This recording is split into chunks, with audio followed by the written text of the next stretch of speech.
Good evening and Lichtig and Chanukah from Muncie. Today we're going back to Bracha V'laMalshinim, which is very appropriate for Chanukah, of course. And the Eitz Yosef says on Bracha V'laMalshinim, a person should pay attention when he's saying the bracha, that, or should he have in mind, I guess would be a better term, that there should be uprooted the apostasy, minus, from among the Jews, and that people should come to believe Matosh B'chtav, Matosh B'alpeh, and Emunah, which is without any deficiency. And there should not be among us a Shoresh Pora Rosh V'la'ana, a rebellious weed, which is out to, which would come to rebel against the words of the Chachmei Yisrael, who are Shleimim, who teach Torah Barabim. Well, unfortunately, today, Baron Dave Stein was Nifter's Tzal's Husayogen Aleinu, so it's appropriate to be mechazik ourselves in respecting and yearning for Chachmei Yisrael Shleimim Hamlamnin Torah Barabim. A person should also pay attention to daven on the destruction of Amalek when he says Hazedim Hera Saker, because he says the Zadim refers to Amalek, who came deliberately to attack the Jews, even though they had no quarrel with the Jews. The famous mashal with Ambatya, with the bathtub, and with this you fulfill, interestingly enough, the mitzvah saseh of Zochor Asher Salach Amalek, by having this in mind with Hazedim Hera Saker Shaber.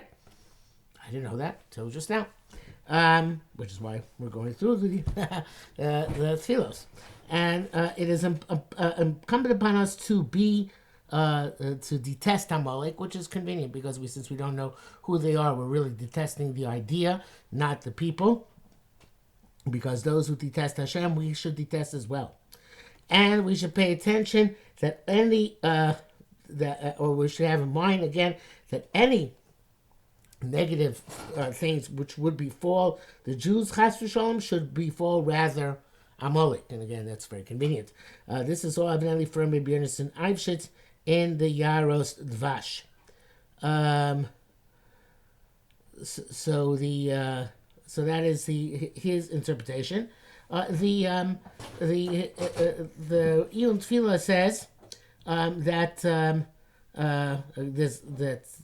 this bracha was, as we know from the Gemara, was put into place against the Jews who would snitch on their brothers to the Roman officials, and they did this in order to try on and gain favor in the eyes of the authorities, and therefore we daven that this tikva, this hope which these Malshinim had, should be eliminated and eradicated. And then he speaks that and again, there, as I mentioned to you last time, in Nusach Ashkenaz and the Redelheim Siddur, it says V'chol Osei Risha. So he brings down here that the Grozgir says Kol Yishok Regatoved, based on the Gemara and Brachos, where Beria said to Rabbi Meir, Yitam Uchatoim V'lo Chotim, right? So therefore you shouldn't say Osei Risha.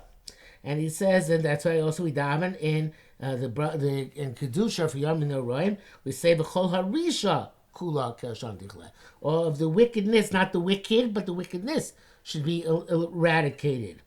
And most of our tefillos are on the eradication of Risha, not on the downfall of Rishoim. Such as in Aleinu L'Shabech, we say Alkeina Kavelcha Lavir Gilulim Mina Oretz V'Alin Kos Yikrasun. Let the Avodah Zaras be eliminated.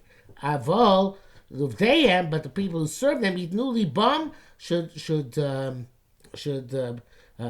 themselves come to the recognition. Lashuv Hashem is to come back to Kosh Baruch Hu. V'Yeya Kol Poki Atop Altra Bin Kol Yitzur Ki Ato Yitzarto. And so it says in the Tefillah Zakon, Erev Yom Kippur,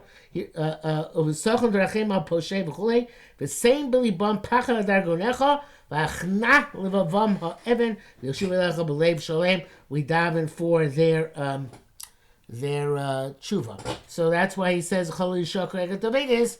The Gros Girsa, it seems to be more in line with most of the tefillos that we daven. Of course, we have the tefillah in the Chazar Shatz from Musaf on Yom Noraim. Soyu is a beautiful tefillah, which is all about our hope that the Rishonim do not get eradicated, but rather come to the cognition of Hashem Echad, Hashem Shmo Echad. Then on Malchus Zadon Meira Saker, so we have Malchus Malchus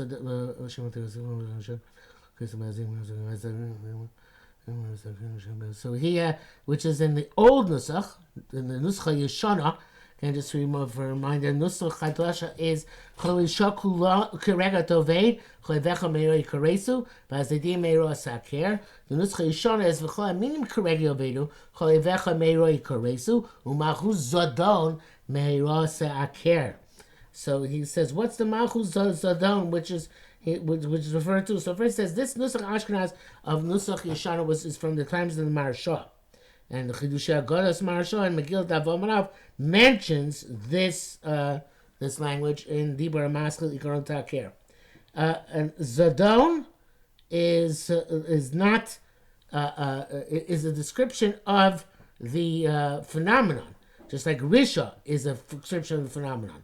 And Malchus Zodon, or Memshala Zodon, which we say in the bracha in Kedushas Hashem and Rosh Hashanah Yom Kippur, means, according to him, Malchus Hameya Memshalas Hayetzer Hara, not a specific kingdom like might be inferred, but rather the rule of the Yetzer Hara on the over humanity. So this reminds me of a little bit of the discussion with Chasov Zerah Karchecha, again, the Chasov Zerah Karchecha, Karv Ketzei Yeshua, the Chei Admon B'Tzel Tzamon, Hakim Mono Shiva, which is the nusach we have, and so because of that, there's a different nusach. I don't have that sitting in front of me right now, but also some people don't say Chasov, but it seems that the Chei Admon B'Tzel Tzamon means that we want the Edomites, which traditionally means the Christian oppressors of the Jews, to be pushed aside, cast aside. And I would say that, again, here, the Yom Tefillah might be giving a nod to censorship, but really Malchus Zodon would be referring to that as well. And that's why the Anaf Yosef says, not to say Malchus Zodon, but rather Zaydim Meiros Haker, because Malchus Zodon would refer to the actual kingdom of the enemies of the Jews. Okay, a couple of other interesting things. He says, what is the language of smager, which is a rare word.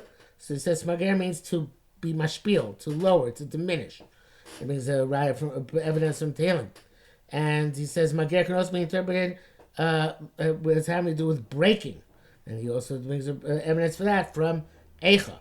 And the word glatzmit, or is translated in Ksuvim as mager. And he brings evidence from Tehillim Kuf Aleph, where it's atzmit kol rishe oretz is translated as a mager kol chayave ara. Atzmit means to crush, kind of, to like tzimtzum.